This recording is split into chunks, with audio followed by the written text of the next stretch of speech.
All right, well, thank you for joining us for our complimentary gathering. This is where we can answer parenting or divorce questions.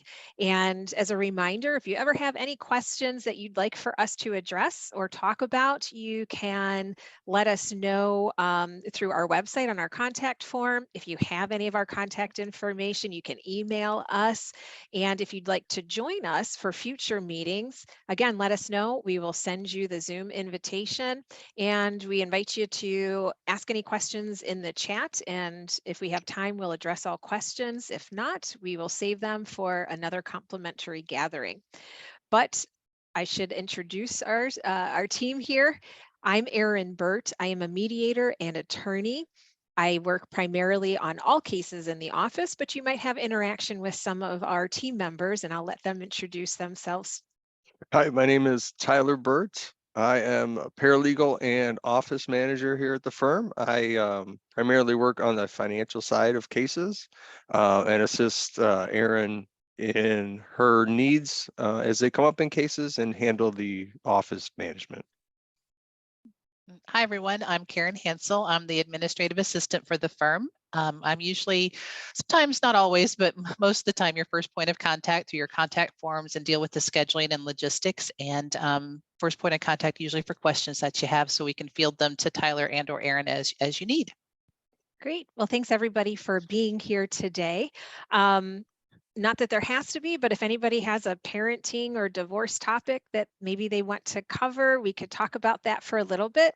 If not, that's okay. Today could be a question answer day. So we could have a Q&A session where we will try to address some common questions to help anybody that's listening prepare for working with an attorney or a mediator, or to just prepare yourselves for any parenting and divorce matters that you might be facing at this time. Sure. I think I don't know that if there's a topic, but I mean, we do have a few questions that we can cover if want to jump right into that. I think that sounds great. I like Q&A sessions, and I think that helps our listeners tremendously. So if everybody is okay with that, we can just talk about some common questions that have come in or common questions that are asked. Sure. Yep, let's do it. Cool. All right, Tyler, you picked the topic of the day, so why don't you go ahead and have you had any questions that have come across your desk? Sure. Yeah. A question that we get a lot is, will I have to review settlement agreement offers? Now, the short answer is yes. And obviously, settlement agreement offers, Erin, you prepare all the documents for settlements, and there's a bunch of things to review, and we all may have a hand in helping you put those together. And you obviously review everything before they're sent to clients. But yes, any document really that is used in the proceedings, whether it's a settlement agreement or court documents, things of that nature, the clients need to thoroughly review all of the documents for one, accuracy. While we review everything, nobody's perfect, so there could be some mistakes here or there, and we don't want those entered unnecessarily. And then the second, maybe more important reason, is to make sure your documents say what you intend them to say. A settlement agreement, I think we talked before on a podcast or something about don't settle your divorce to be done with it. You need to be happy with what you're proposing or what's being proposed in a settlement agreement. So yeah, clients need to review everything that's given to them from you and from our office. And we ask clients to review everything before they are sent to opposing counsel or the other side of the settlement if there isn't an attorney involved. But it's very important, because we don't want something to come up later that says, well, this isn't what I want, or what is this? And to know that, I mean, or from a firm perspective, that lets us know that, the documents weren't actually reviewed, and, it makes it harder to come back later. So yes, it is crucial and very important to review settlement documents and all documents.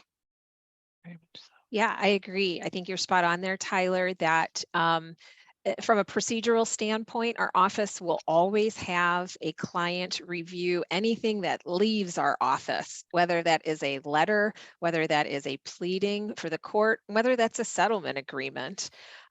We have our clients participate in reviews and follow-up meetings so that we make sure that we're all on the same page and that you're comfortable with the information, the tone, that the fact that you're offering a settlement agreement, and we have meetings where we will go through everything, answer any questions you have, talk about options or repercussions for offering certain settlements or including certain information in letters. And so just from a procedural standpoint, our clients are always reviewing things. We give you opportunities to review things, and we hope that you do take the time when you're not at work, you're not busy, you're not parenting or getting kids to events or things that they need to do, that you actually set aside time and review things thoroughly, because it's extremely important that you understand what it says,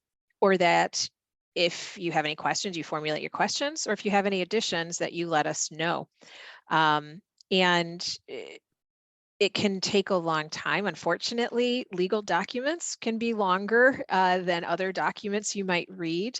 And so it's important that you take time and devote time to do that. And we will set meetings with you, whether by phone, Zoom, or in person, to go through information thoroughly before it ever leaves our office. But know that, yes, Tyler brought up that sometimes there can be slight errors that can be for various reasons. But if there's something called a scrivener's error, if there's something that is just a reversal of numbers, those things are correctable. But when we're talking about settlement, that overall idea of how you're dividing assets, debts, and liabilities, and how you're going to parent your children, those big topics you need to be comfortable with, because you have to live with that. You have to be comfortable with that in the long run. And if you decide that you just want this done and you'll settle for anything because you think that in the moment that will make you happy, that is probably not the best route to go. Most people will get divorced, and after a couple of weeks, they start thinking, or they start implementing the settlement, and they realize it's not exactly what's best for my kids, or it's not exactly what I had hoped for. We give you time to review things. We set meetings to review things because we want to avoid that situation. We want you to be satisfied with anything that is either court ordered or agreed upon, but we can't necessarily do that without your participation. And your participation is reviewing things and letting us know your feedback on that. Yeah. So I don't know if I covered everything on that question, but yes, you will review settlement agreements, you will review settlement documents, and above and beyond, you'll review draft letters, you'll review anything, pleadings that come out of our office. And any questions, we're all here to be able to, answer those questions as soon as possible. Okay. Very good. Yep, I think I agree. All right, so that's the review process. We like to keep our clients informed every step of the way. And just a reminder, if you ever have questions about the status of your case, reach out to Karen, reach out to Tyler or myself, and we will facilitate setting time aside to answer any questions or concerns you have, because it's your process. We're here to guide you through it, but any status updates, we'll be providing those in writing. But if you want to talk about them, just let us know. All right, are there any other questions that we could cover today that might help our listeners? Yeah, I mean, let me look. We did have a couple come in.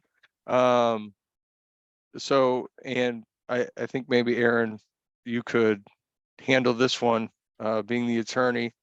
What is the divorce process like? So I can tell you the mediation process, and I can tell you, the legal process and what it looks like. And the two of you might have a perhaps more client perspective of what the process looks like. If both parties are in agreement with perhaps keeping their divorce private or out of the court system, you would be going through the mediation process.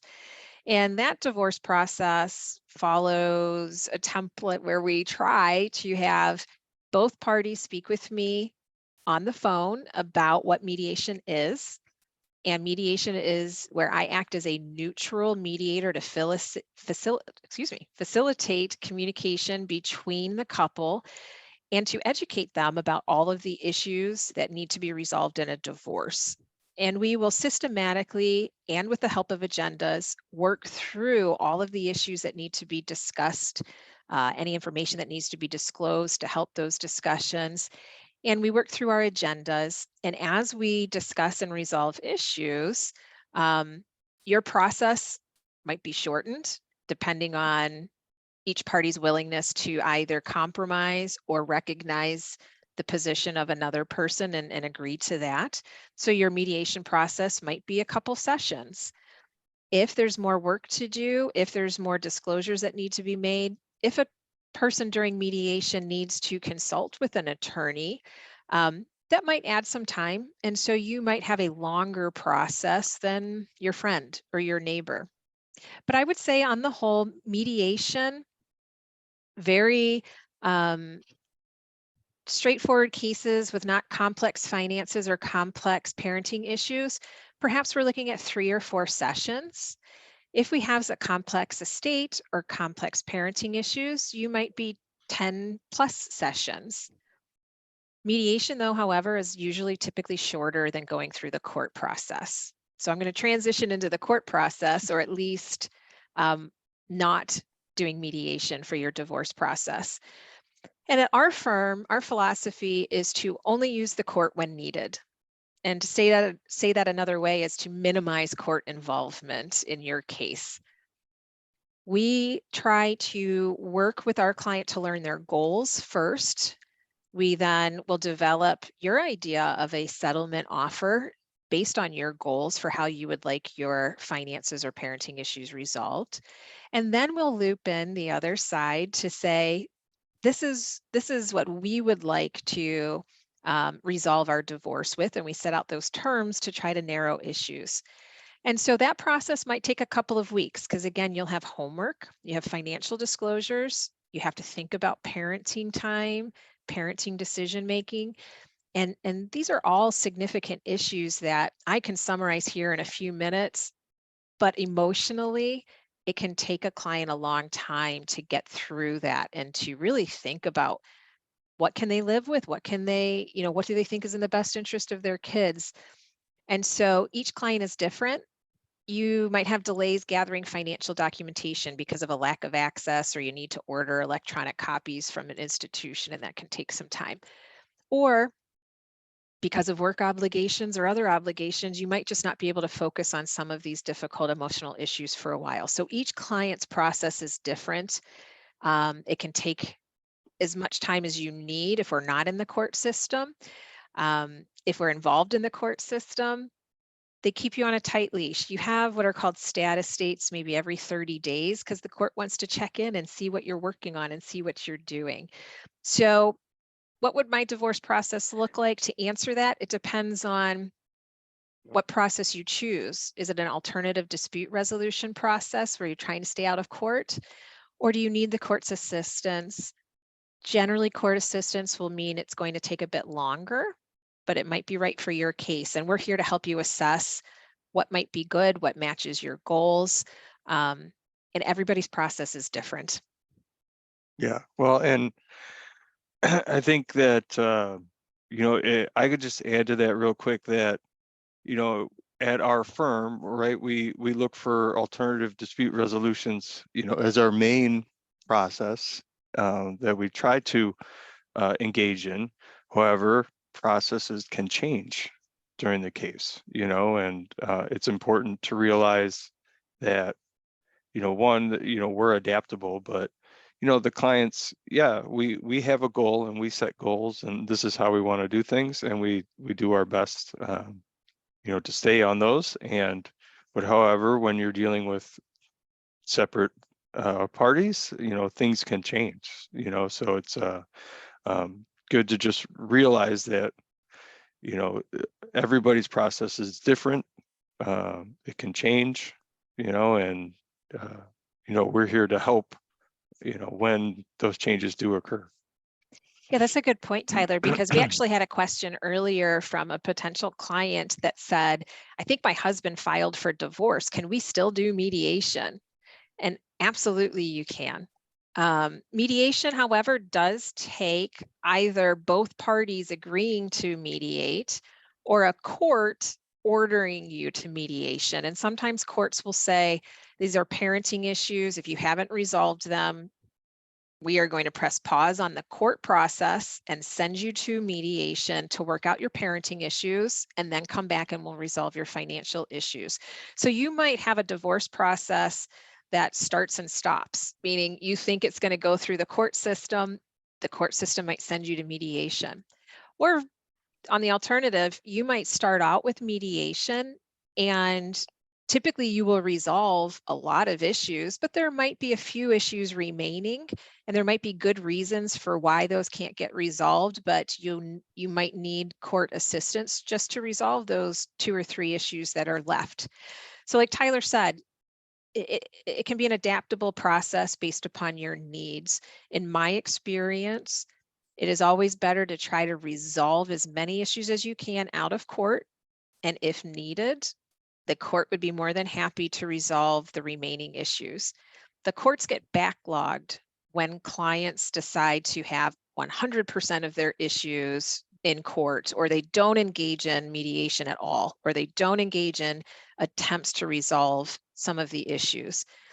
That's when the courts can get frustrated. That's when the court system gets backlogged, and they do rely on other mechanisms to help them, such as mediation, guardian ad litem investigations, pausing for other experts to become involved to provide more evidence for the court to consider. So we're adaptable here too.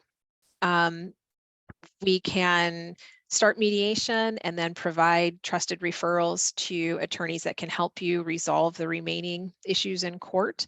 And again, your overall process is going to be shorter and more custom tailored to your family if you only use the court as needed and not your first choice.